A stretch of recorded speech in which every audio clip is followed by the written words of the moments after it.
I want to confess kuuraya kwandakaita murungu wangu. I got married kune this old man anga aine mari dzake. Ndaimuchengeta kumba kwake. Aindifarira zvisingaite kunyangwe vana vake vakauya aingoti this is my wife and I want to marry her.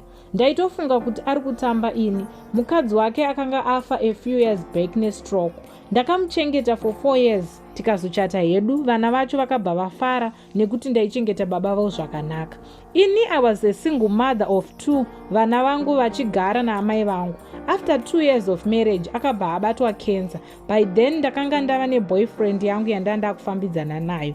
Mudhara uyu akanga atondiisa pawill and hapana musi waakambofungira kuti ndanga ndine boyfriend. Pabonde aive mbodza but nezera rangu ndaitodawo munhu ainatsondipa bonde. Takazodanana zviri serious boyfriend yangu iya nyangwe akaiziva kuti ndine murume.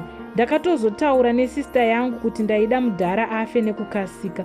Madhokta akanga ati zvavo kensa yake yakanga yaspreada haana nguva refu but ini ndakanga ndatononokerwa.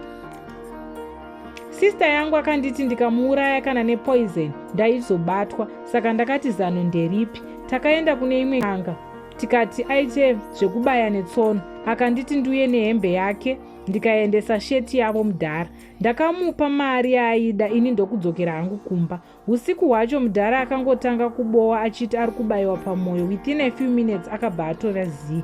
I found firstborn yake ikauya. By the time we got to the hospital akanga atofa.